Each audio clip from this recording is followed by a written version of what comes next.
ಮೇ 13 ಮತ್ತು 14ರಂದು ಹೊಸಕೋಟೆ ತಾಲೂಕಿನ ಅರಳೂರು ಗೇಟ್ನಲ್ಲಿ ಹೊಸಕೋಟೆ ತಾಲೂಕಿನಲ್ಲಿಯೇ ಮೊಟ್ಟ ಮೊದಲ ಶಿವಸಾಯಿ ಮಂದಿರ ಲೋಕಾರ್ಪಣೆ.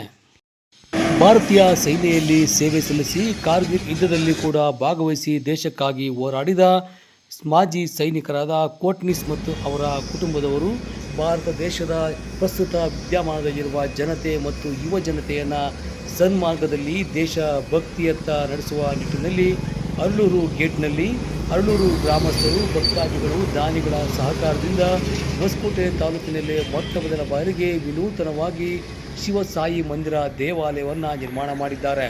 ಗಣಪತಿ ನವಗ್ರಹ ಸಮೇತ ಶಿವಸಾಯಿ ಮಂದಿರವನ್ನು ನಿರ್ಮಾಣ ಮಾಡಿದ್ದು, ಗಣಪತಿ ವಿಗ್ರಹವನ್ನು ಶಿವಾರಪಟ್ಟಣದಿಂದಲೂ ಹಾಗೂ ಸಾಯಿಬಾಬಾ ವಿಗ್ರಹವನ್ನು ಜೈಪುರದಿಂದಲೂ ಕೂಡ ನಿರ್ಮಾಣ ಮಾಡಿ ತರಿಸಿದ್ದು, ಇಲ್ಲಿ ವಿಶೇಷವಾಗಿ ಕುಂಭಕೋಣಂನಿಂದ ನವಗ್ರಹಗಳು ಹಾಗೂ ಶಿವಲಿಂಗವನ್ನು ನಿರ್ಮಾಣ ಮಾಡಿ ತರಿಸಿದ್ದು, ಮೇ ತಿಂಗಳ 13ರಿಂದ ನಾಳೆ ಸಂಜೆ ಗಣಪತಿ ಪೂಜೆ, ಗಂಗೆ ಪೂಜೆ, ಗೋಪೂಜೆಯೊಂದಿಗೆ ಪ್ರಾರಂಭಗೊಂಡು 14ನೇ ತಾರೀಕು 11:30ಕ್ಕೆ ಶಿವಸಾಯಿ ಮಂದಿರ ಕುಂಭಾಭಿಷೇಕ ಪ್ರತಿಷ್ಠಾಪನೆ ಲೋಕಾರ್ಪಣೆಯಾಗಲಿದೆ. ಕೋಟ್ನೀಸ್ ಅವರು ಸೇನೆಯಲ್ಲಿ ಸೇರಿಸಿ ಶಿಸ್ತನ್ನು ರೂಢಿಸಿಕೊಂಡು ಬಂದಿದ್ದು, ನಮ್ಮ ಹೊಸಕೋಟೆ ತಾಲೂಕು ಹಾಗೂ ಸುತ್ತಮುತ್ತಲಿನ ರಾಜ್ಯದ ಎಲ್ಲ ಜನರಿಗೂ ಕೂಡ ಸೈನ್ಯಕ್ಕೆ ಸೇರಬಯಸುವವರಿಗೆ ಉಚಿತವಾಗಿ ಸೈನಿಕ ತರಬೇತಿಯನ್ನು, ಪೊಲೀಸ್ ಟ್ರೈನಿಂಗನ್ನು ನೀಡುವುದಲ್ಲದೆ ಭಕ್ತಿ ಮಾರ್ಗದ ಜೊತೆಗೆ ಜನರನ್ನು ಧಾರ್ಮಿಕ ಆಚರಣೆಗಳೊಂದಿಗೆ ದೇಶಭಕ್ತರು, ಸಮಾಜ ಸೇವಕರಾಗಿ ಸನ್ಮಾರ್ಗದಿಂದ ಸೈನ್ಯಕ್ಕೂ ಸೇರಿಸುವ ನಿಟ್ಟಿನಲ್ಲಿ ಪ್ರತಿ ಗುರುವಾರ ಇಲ್ಲಿ ಅನ್ನದಾನದ ವ್ಯವಸ್ಥೆ, ನಿತ್ಯ ಪೂಜೆ, ಶಿರಡಿ ಸಾಯಿಬಾಬನಿಗೆ ಸಲ್ಲುವ ರೀತಿಯಲ್ಲೇ ಇಲ್ಲೂ ಕೂಡ ವಿವಿಧ ಆರತಿಗಳನ್ನು ಕೂಡ ಸಲ್ಲಿಸುತ್ತಿದ್ದು, 2 ದಿನಗಳ ಕಾಲ ಇಲ್ಲಿ ಸೇವಾ ಕಾರ್ಯಕ್ರಮಗಳು, ಪ್ರತಿಷ್ಠಾಪನೆ, ಲೋಕಾರ್ಪಣೆ, ಕುಂಭಾಭಿಷೇಕ ನಡೆಯಲಿದ್ದು ಭಕ್ತಾದಿಗಳಿಗೆ ತೀರ್ಥ ಪ್ರಸಾದವನ್ನು ವಿನಿಯೋಗಿಸಲಾಗುತ್ತದೆ. ಆ ನಿಟ್ಟಿನಲ್ಲಿ ಹೆಚ್ಚಿನ ಸಂಖ್ಯೆಯಲ್ಲಿ ಸಾಯಿಬಾಬಾ ಭಕ್ತಾದಿಗಳು, ತಾಲೂಕಿನ ಜನತೆ, ಅರಳೂರು ಗ್ರಾಮಸ್ಥರು ಕಾರ್ಯಕ್ರಮದಲ್ಲಿ ಭಾಗವಹಿಸಿ ತೀರ್ಥ ಪ್ರಸಾದಗಳನ್ನು ಸ್ವೀಕರಿಸಬೇಕಾಗಿ ನಿವೃತ್ತ ಯೋಧರಾದ ಕೋಟ್ನೀಸ್ ಅವರು ಸೇರಿದಂತೆ ಅರಳೂರು ಗ್ರಾಮದ ಮುಖಂಡರಾದ ವರ್ಧಣ್ಣನವರು ಗ್ರಾಮಸ್ಥರು ಮನವಿ ಮಾಡಿದ್ದಾರೆ.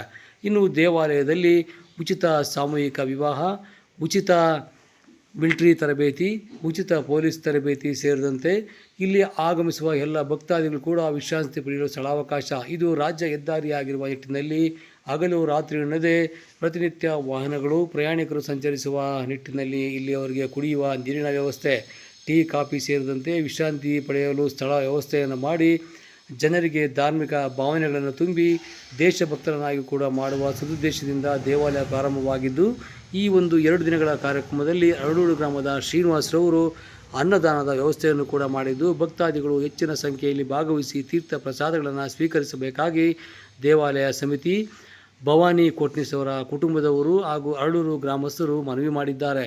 ನಮಸ್ಕಾರ, ನನ್ನ ಹೆಸರು ಕೋಟ್ನೀಸ್, ಎಕ್ಸ್ ಆರ್ಮಿ. ಕಾರ್ಗಿಲ್ ಯುದ್ಧದ ಅಲ್ಲಿ ಇದ್ದು ಬಂದಿದ್ದೀವಿ. ನಾನು ರಿಟೈರ್ ಆಗಿ ಮಾಜಿ ಸೈನಿಕರು. ಅರಳೂರು ಗ್ರಾಮದ ಎಲ್ಲ ಜನರು ಸೇರಿ ನಮಗೆ ಒಂದು ಒಳ್ಳೆ ವಾತಾವರಣ ಇರುವ ಜಾಗದಲ್ಲಿ ಶಿರಡಿ ಸಾಯಿಬಾಬಾ ದೇವಸ್ಥಾನ ಕಟ್ಟೋಕ್ಕೆ ಒಂದು ಒಳ್ಳೆ ಅವಕಾಶ ಕೊಟ್ಟಿದ್ದಾರೆ. ಈ ಕಟ್ಟೋದಕ್ಕೆ ಅವಕಾಶ ಏನಂದರೆ, ನಮ್ಮ ಜನ್ರೇಷನ್ನು ಬರೋರು ಎಲ್ಲರೂ ಒಂದು ಒಳ್ಳೆ ದಾರಿ ಅಲ್ಲಿ ಹೋಗಬೇಕು, ಮಕ್ಕಳು ಒಳ್ಳೆ ದಾರಿಯಲ್ಲಿ ಬರಬೇಕು. ತಾಯಿ ತಂದೆ, ಗುರು ಎಲ್ಲರಿಗೂ, ಟೀಚರು, ತಾಯಿ ತಂದೆ ಎಲ್ಲರಿಗೂ ಒಂದು ಒಳ್ಳೆ ರೆಸ್ಪೆಕ್ಟ್ ಕೊಡಬೇಕು ಅವರು. ಮತ್ತು ಅವರು ಆರ್ಮಿ ಜಾಯ್ನ್ ಆಗಬೇಕಾ, ಆರ್ಮಿ ಆಫೀಸರ್ ಆಗಬೇಕಾ, ಇಲ್ಲ ಪೊಲೀಸ್ ಟ್ರೈನಿಂಗ್ ಮಾಡಬೇಕಾ, ಏನಿದ್ರೂ ನಾವು ಇಲ್ಲಿ ಫ್ರೀಯಾಗಿ ಟ್ರೈನಿಂಗ್ ಕೊಡ್ತೀವಿ. ಒಳ್ಳೆ ದಾರಿಯಲ್ಲಿ ಮಕ್ಕಳಿಗೆ ಹೇಳ್ಕೊಡ್ತೀವಿ. ಬೆಳಗ್ಗೆ ಬಂದು ಅವರು ಇಲ್ಲಿ ರನ್ನಿಂಗ್ ಮಾಡಿ ಎಕ್ಸಸೈಸ್ ಮಾಡ್ಬೋದು, ಅದಕ್ಕೆ ಅನುಕೂಲ ಇದೆ. ಪಕ್ಕದಲ್ಲಿ ಬಟ್ಟಲಮ್ಮ ದೇವಸ್ಥಾನ ಇದೆ, ಬೆಟ್ಟ ಮೇಲೆ. ಮಕ್ಕಳು ಇಲ್ಲಿಂದ ರನ್ನಿಂಗ್ ಮಾಡಿ ಕರ್ಕೊಂಡು ಹೋಗಿ ಒಂದು ಒಳ್ಳೆ ಟ್ರೈನಿಂಗ್ ಕೊಟ್ಟು ಈ ಜನ್ರೇಷನನ್ನು ಸ್ಟ್ರಾಂಗ್ ಆಗಬೇಕಂತ ನಾನು ಒಂದು ಪ್ರಯತ್ನ ಮಾಡ್ತಾಯಿದ್ವಿ. ಈ ಪ್ರಯತ್ನಕ್ಕೆ ಅರಳೂರು ಗೇಟು ಗ್ರಾಮಸ್ಥರು, ಅರಳೂರು ಊರವರು ಎಲ್ಲರೂ ಸೇರಿ, ಅಧ್ಯಕ್ಷರುಗಳು ಸೇರಿ ಇಲ್ಲಿ ಕೆರೆ ಪಕ್ಕದಲ್ಲಿ ನಮಗೆ ಒಂದು ಒಳ್ಳೆ ಜಾಗವನ್ನು ಮಾಡಿಕೊಟ್ರು. ಸಾರು ಇಲ್ಲಿ ಇರೋರು ಎಲ್ಲರೂ ನಮಗೆ ಸಹಾಯ ಮಾಡಿದ್ದಾರೆ. ಹಾಗಾಗಿ ಬರುವ ದಿನದಲ್ಲಿ ನಮ್ಮ ರೋಡಲ್ಲಿ ಡ್ರೈವಿಂಗ್ ಮಾಡ್ಕೊಂಡು ಯಾರನ್ನ ದೂರಂದು ಬರುವವರು, ಲಾರಿ ಡ್ರೈವರು ಯಾರಾಗಿದ್ರೂ ಅವ್ರು ಇಲ್ಲಿ ಬಂದು ಟೀ ಕಾಫಿ ಕುಡಿದುಕೊಂಡು, ನೀರು ಕುಡಿದುಕೊಂಡು ಸ್ವಲ್ಪ ಅವ್ರು 5 ನಿಮಿಷ ರೆಸ್ಟ್ ಮಾಡ್ಕೊಂಡು ಹೋಗೋ ಥರ ಅವಕಾಶ ಮಾಡಬೇಕಂತ ಅದು ಒಂದು ಪ್ರಯತ್ನ ಆಗ್ತಾಯಿದೆ. ಸ್ವಾಮಿ ದರ್ಶನ ಮಾಡೋ ಥರ ಆಗುತ್ತೆ ಮತ್ತು ಅವರು ಸ್ವಲ್ಪ ರೆಸ್ಟ್ ತಗೊಂಡು ಹೋಗೋ ಥರ ಆಗುತ್ತೆ. ಒಳ್ಳೆ ಯಾರನ್ನು ಎಷ್ಟು ನೈಟ್ ಬಂದ್ರೂ ಇಲ್ಲಿ ನಿಮ್ಗೆ ಏನಾದರೂ ಒಂದು ಸಿಕ್ಕುತ್ತೆ, ಅದಕ್ಕೆ ವ್ಯವಸ್ಥೆ ಮಾಡ್ತಾಯಿದ್ದೀವಿ. ಊರವರೆಲ್ಲ ಸಪೋರ್ಟ್ ಮಾಡ್ತಾಯಿದ್ದಾರೆ, ಊರವರೆಲ್ಲ ಇಲ್ಲಿ ಬಂದಿದ್ದಾರೆ. ಅದಕ್ಕೆ ನಾನು ಅವರು ಊರವ್ರಿಗೂ ಮತ್ತು ಹೊಸಕೋಟೆ ಅರ್ಲೂರು ಕುಟುಂಬದ ಎಲ್ಲ ಅಧ್ಯಕ್ಷರುಗಳಿಗೂ ನಾನು ನಮಸ್ಕಾರ ಮಾಡ್ಕೊಳ್ತೀನಿ.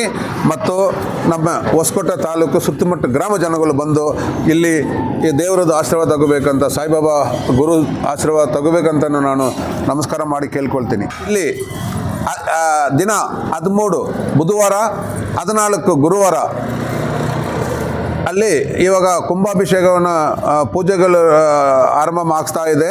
ಮತ್ತು ಗಣೇಶ ಮತ್ತು ಶಿವ, ನವಗ್ರಹ, ಸಾಯಿಬಾಬಾ ಇವ್ರದ್ದೆಲ್ಲ ಪೂಜೆಗಳಿದೆ. ದೇವರುಗಳದ್ದು ಪ್ರತಿಷ್ಠಾಪನೆ ಇದೆ. ಅದರಲ್ಲಿ ನೀವು ಬಂದು ತೀರ್ಥ ಪ್ರಸಾದವನ್ನು ಸ್ವೀಕರಿಸಲೇಬೇಕಂತ ನಾವು ನಿಮ್ಮನ್ನು ತಾಳ್ಮೆಯಾಗಿ ಕೇಳ್ಕೊಳ್ತೀವಿ. ಎಲ್ಲರೂ ಬರಬೇಕು, ಬಂದು ದೇವರನ್ನ ಆಶೀರ್ವಾದವನ್ನು ಪಡಬೇಕು. ಕಲ್ಯಾಣಕ್ಕೋಸ್ಕರನೇ ಇಷ್ಟು ಕಾರ್ಯಕ್ರಮಗಳು ಮಾಡ್ತಾ ಇದ್ವಿ. ಹೆಚ್ಚು ಜನಗಳು ಬಂದು ಇದರಲ್ಲಿ ಭಾಗವಹಿಸಿ ಸ್ವಲ್ಪ ಇದನ್ನು ಇನ್ನೂ ಚೆನ್ನಾಗಿ ಮಾಡಿಕೊಡ್ಬೇಕಂತ ನೀವು ಎಲ್ಲರನ್ನು ನಾವು ತಾಳ್ಮೆಯಾಗಿ ಕೇಳ್ಕೊಳ್ತೀವಿ. ಹೊಸಕೋಟೆ ತಾಲೂಕಲ್ಲಿ ಎಷ್ಟು ಜನ ಇದ್ದಾರೋ ಎಲ್ಲರೂ ಬರಬೇಕಂತ ಕೈ ನಮಸ್ಕಾರ ಮಾಡಿ ಸ್ವೀಕಾರ ಕೇಳ್ತೇನೆ. ನಾವು ಅರಳೂರು ಗ್ರಾಮಸ್ಥರು ವರದರಾಜು ಅಂತ. ಪಕ್ಕದಲ್ಲಿ ನಮ್ಮದು ಅಭಯ ಆಂಜನೇಯ ಸ್ವಾಮಿ ದೇವಸ್ಥಾನ ಇದೆ. ಎಕ್ಸ್ ಮಿಲ್ಟ್ರಿ ಅವ್ರು ಬಂದರು, ನಮಗೇನು ಸ್ವಲ್ಪ ಸಾಯಿಬಾಬಾ ದೇವಸ್ಥಾನಕ್ಕೆ ಸ್ವಲ್ಪ ಜಾಗ ಸಹಕಾರ ಕೊಡಬೇಕು ಅಂತ ಬಂದರು. ಆಗ ಪಾಪ ಬಂದು ನಮ್ಮ ಊರಿನ ಎಲ್ಲ ಜನಗಳು ಸೇರಿ ಒಂದು ಜಾಗ ಇದು ಮಾಡಿ ಕೊಟ್ಟಿವಿ. ಚೆನ್ನಾಗಿ ಮಾಡಿದ್ದಾರೆ. 13, 14 ಕುಂಭಾಭಿಷೇಕ ಇದೆ. ಸ್ವಾಮಿ ಇದು ಶಿರ್ಡಿ ಸಾಯಿಬಾಬಾ ಪ್ಲಸ್ಸು ಗಣೇಶ. ಇದು ನೀವು 13ನೇ ತಾರೀಕು ಸಾಯಂಕಾಲ 14ನೇ ತಾರೀಕು ಭಕ್ತಾದಿಗಳು ಬಂದು ತನುಮನ ದಾನ ಅರ್ಪಿಸಿ ಭಾಗವಹಿಸುವಾಗಿ ತಮ್ಮಲ್ಲಿ ಕಳಕಳಿ ಮನವಿ. ಜಾಗ ಮಾಡೋ ಉದ್ದೇಶ ನಮ್ಮೂರವ್ರು ಏನಂದರೆ ಇದು ಬಂದು ಟ್ರೈನಿಂಗಲ್ಲಿದ್ದಾರೆ. ಹುಡುಗರಿಗೆ ಒಂದು ಅನುಕೂಲ ಆಗುತ್ತೆ. ಪ್ಲಸ್ಸು ಒಳ್ಳೆ ವಿದ್ಯಾವಂತರು, ಮುಂದಿನ ಜನ್ರೇಷನ್ಗೆ ನಮಗೊಂದು ಇದಾಗುತ್ತೆ. ಸಾಯಿಬಾಬಾ ಇರೋದ್ರಿಂದ ಭಕ್ತಾದಿ ರೋಡ್ NHW ನ್ಯಾಷನಲ್ ಹೈವೇ ರೋಡಲ್ಲಿ ಇರ್ತಕ್ಕಂಥದ್ದು. ಅದರಿಂದ ಎಲ್ಲ ಜನಗಳಿಗೂ ಅನುಕೂಲ ಆಗುತ್ತೆ. ಮದುವೆಗಳೇ ಬೇರೆ ಮಾಡಿಕೊಡ್ತಾರೆ. ಜನಗಳಿಗೆ ಏನು ಅನುಕೂಲ ಬೇಕಾದರೂ ನಮ್ಮ ಇದರಿಂದ ಪಡ್ಕೊಳ್ಬೋದು. ಫ್ರೀ ಮಿಲ್ಟ್ರಿ ಟ್ರೈನಿಂಗ್ ಬೇರೆ ಕೊಡ್ತಾರೆ. ಡೈಲಿ ಪೂಜೆಗಳು ನಡೀತಾ ಇರ್ತದೆ. ಸಹಕಾರ ಕೊಡಬೇಕು. ಒಂದು ಅರ್ಧ ಕಿಲೋಮೀಟ್ರಲ್ಲಿ ಸಪ್ತಮಾತೆ ದೇವಸ್ಥಾನ ಇದೆ, ಭೂಪತಮ್ಮ ದೇವಸ್ಥಾನ ಇದೆ ಬೆಟ್ಟದ ಮೇಲೆ, ಅಭಯ ಆಂಜನೇಯ ಸ್ವಾಮಿ ಇದೆ, ಊರೊಳಗಡೆ ವೇಣುಗೋಪಾಲ ಸ್ವಾಮಿ ದೇವಸ್ಥಾನ ಇದೆ. ಎಲ್ಲ 4-5 ದೇವಸ್ಥಾನಗಳಿದೆ. ಪಟಾಲಮ್ಮ ಇದೆ. ಇಲ್ಲಿ ಬಂದರೆ ಇಲ್ಲಿಗೆ ಇದು ಮುಗಿಸ್ಕೊಂಡು 4-5 ದೇವಸ್ಥಾನ ತಾವುಗಳು ದರ್ಶನ ಪಟ್ಕೊಂಡು ಹೋಗ್ಬೋದು.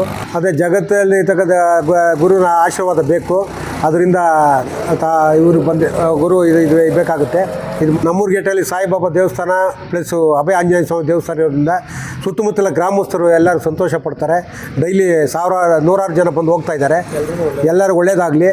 ಪರಮಾತ್ಮ ಎಲ್ಲರಿಗೂ ಇವರು ಶಿರ್ಡಿ ಸಾಯಿಬಾಬಾ ಮತ್ತು ಅಭಯ ಆಂಜನೇಯ ಸ್ವಾಮಿ ಎಲ್ಲರಿಗೂ ಕರುಣೆ ದಯಪಾಲಿಸಲಿ ಅಂತ ತಮ್ಮಲ್ಲಿ ಕೇಳ್ಕೊಳ್ತಾರೆ.